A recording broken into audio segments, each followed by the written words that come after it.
ঘটনাটা আজ থেকে প্রায় ৩ বছর আগের। আমার নাম পিন্টু। আমরা চারজন, আমি, সুরজিৎ, গণেশ আর আমাদের ড্রাইভার গণেশ দা, ওয়েস্ট বেঙ্গল স্কুল ডিপার্টমেন্টে কাজ করতাম। কাজের স্বার্থে আমাদের প্রায় প্রতিদিনই বাড়ি ছেড়ে বাইরে থাকতে হতো। সকালে একটা স্কুল, দুপুরে আরেকটা, আর রাত কেটে যেত যে কোনো এক স্কুলের ভিতর। এই ছিল আমাদের জীবন। 22শে নভেম্বর 2022 শনিবার। সেদিন সকালেই বেরিয়ে পড়লাম মুর্শিদাবাদের উদ্দেশ্যে। প্রথমে লালগড়ের পার্শ্ববর্তী একটি স্কুল, তারপর বহরমপুর, আর তারপর নগর নামের একটি জায়গায়। সেই নগরের পাশের স্কুলেই সেদিন রাতে থাকার কথা ছিল আমাদের। আর ঘটনাটাও ঘটেছিল সেখানে। স্কুলটা ছিল সম্পূর্ণ ফাঁকা জায়গায়। আশেপাশে না ছিল বাড়ি, না মানুষ, না দোকান। স্কুল খুঁজতে খুঁজতে যখন পৌঁছালাম তখন সন্ধ্যা 7:30 বাজে। আমরা চারজনই সোজা স্কুলের ভেতরে ঢুকে একটা পরিষ্কার রুম খুঁজছিলাম। ঘুরতে ঘুরতে পৌঁছে গেলাম 3য় তলার একটা বড় ক্লাসরুমে। সেখানে গিয়ে ব্যাগ রাখলাম আর রাতের খাবার, হোটেল থেকে আনা রুটি আর মাংসের ঝোল টেবিলের ওপর রেখে দিলাম। ঠিক তখনই রুমের বাইরে প্রচণ্ড দৌড়ানোর শব্দ। মনে হলো কেউ খুব জোরে আমাদের রুমের সামনে দিয়ে দৌড়ে চলে গেল। সুরজিৎ ফিসফিস করে বলল, কে রে, কে গেল? আমরা চারজনই চুপ। কোনো সাড়া, কোনো আওয়াজ, কিছুই নেই। গণেশ বলল, চলো বাইরে দেখে আসি। ফোনের টর্চ জেলে আমরা চারদিকে খুঁজতে লাগলাম। দেখতে দেখতে পৌঁছে গেলাম স্কুলের ছাদে, 4র্থ তলা। পুরো ছাদ ফাঁকা, একটা ইঁদুরের ও পায়ের আওয়াজও নেই। আমি বললাম, মনে হয় ভাই ভুল শুনেছি, নেমে যাই। আমরা নিচে নেমে আবার আমাদের রুমে ঢুকলাম। আর রুমে ঢোকে আমরা জমে গেলাম। ব্যাগগুলো মেঝেতে ছড়িয়ে ছিটিয়ে, আর টেবিলের ওপর রুটি নেই, শুধু মাংসের তরকারির বাটি পড়ে আছে। আমরা একে অপরের দিকে তাকিয়েছিলাম, কেউ কোনো কথা বলছিলাম না। মনে হচ্ছিল রুমের ভেতরের বাতাসটাই যেন ভারী হয়ে গেছে। আর দেরি না করে ব্যাগ সমেত আমরা অন্য একটা রুমে ঢুকে দরজা লাগিয়ে ভেতরেই কোনায় গুটিসুটি হয়ে বসে রইলাম। সময় কত কেটেছে জানি না। হঠাৎ ড্রাইভার গণেশ বলল, এ পিন্টু ভাই, বহুত जोर से भूख लाग रे, हम तो रोज रात 12:30 বাজে খানা খাতা হো।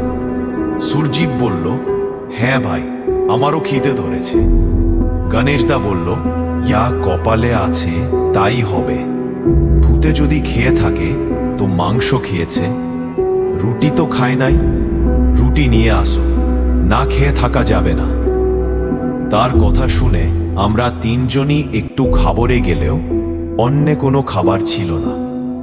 গণেশ রুমের দরজা খুলে আবার সেই আগের রুমে গেল, আর অবাক হয়ে দেখল রুটিগুলো ঠিকই টেবিলের এক কোনায় আছে। সে সেগুলো নিয়ে এলো।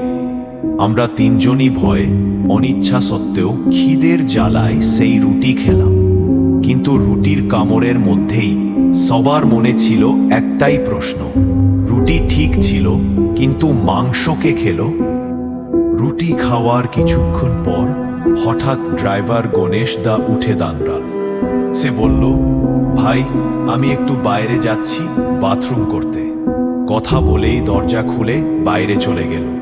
তারপর অনেকক্ষণ কেটে গেল, কিন্তু গণেশ দা আর ফিরে এলো না। আমি সুরজিৎকে বললাম, কিরে, গণেশ তো অনেকক্ষণ গেল, এখনো ফিরছে না কেন? সুরজিৎও চিন্তিত হয়ে পড়ল। আমি বললাম, আমরা দুজন না, তিনজনই বেরোই, দেখি ও কোথায় গেল। আমরা তিনজন, আমি, সুরজিৎ এবং স্টাফ গণেশ, মোবাইলের টর্চ নিয়ে রুম থেকে বেরোলাম। করিডোরে অন্ধকার এমনই ঘন ছিল যেন চোখের সামনে ধোঁয়া। শূন্য করিডোর, নীরব বাতাস, আর মাঝে মাঝে দূরে থেকে অদ্ভুত টিক টিক শব্দ। আমরা এগোতে লাগলাম। ধীরে ধীরে এসে পৌঁছালাম সেই প্রথম রুমে যেখানে আমরা ব্যাগ রেখেছিলাম। আর দরজার সামনে দাঁড়াতে আমাদের থমকে গেলাম। দরজাটা হালকা খোলা, ভিতর থেকে যেন খুব নরম, খুব ধীরে কেউ হাঁটাচলা করছে, যেন কারো পায়ের আওয়াজ, কিন্তু খুব অস্বাভাবিক। একটা লম্বা টেনে টেনে হাঁকা শব্দ।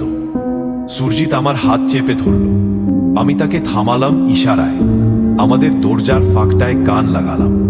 ভেতর থেকে কারো খুব নিচু গলায় ফিস ফিস, কিন্তু কথাগুলো মানুষই নয়। এমন লাগছিল যেন কারোর গলা, দূর থেকেও খুব কাছে, কাছে থেকেও যেন দূর। গলার ভেতর কাটা আটকে থাকা শব্দ। গণেশ ফিসফিস করে বলল, পুন্তু ভাই, এই আওয়াজ গণেশদার না রে। আমার পা ঠান্ডা হয়ে গেল। সুরজিৎ বলল, ভাই দরজা খুলবি? আমি কিছু বলার আগে দরজা ভেতর থেকে কেউ ধীরে ধীরে এসে দাঁড়ালো, আর দরজাটা নিজের থেকে চি করে খুলে গেল। তারপর আমরা তিনজন একসাথে শ্বাস আটকে গেল, কারণ সামনে যা দাঁড়িয়েছিল তা গণেশ দা, কিন্তু তার চোখ দুটি একদম কালো, শুধু গভীর ফাঁকা গর্তের মতো কালো। সে স্থির দাঁড়িয়ে আমাদের দিকে তাকিয়ে আছে। তার গলা থেকে সেই আমানুষী ফিসফিস বেরোচ্ছে, আর তার হাতে আমাদের হারিয়ে যাওয়া রুটিগুলোর একটা থাসা গুচ্ছে, যেন কেউ এগুলো তার হাতের মুঠোয় চেপে দিয়েছে। আমাদের তিনজনের গলা শুকিয়ে গেল, পা জমে যাচ্ছিল।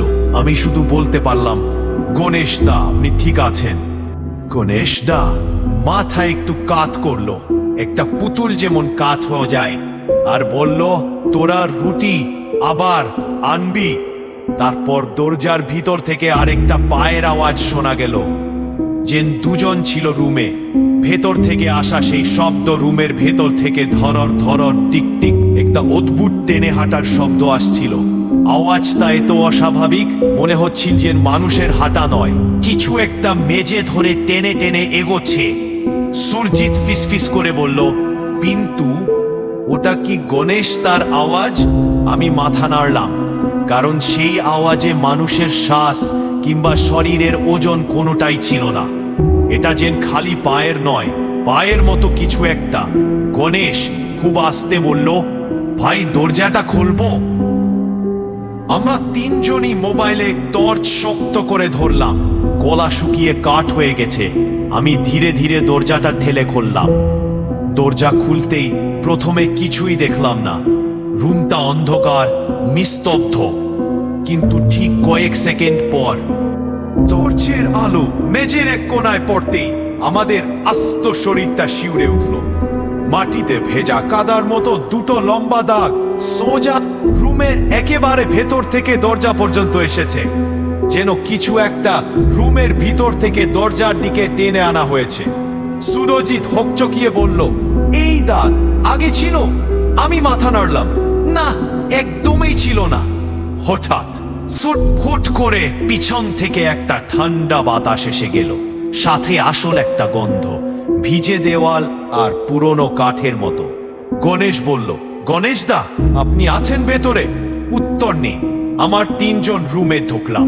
টর্চের আলো এবার পড়ল আমাদের প্রথমে রাখা টেবিলের ওপর, আর সেখানে মাংসের ঝোলের বাটিটা উল্টে পড়ে আছে।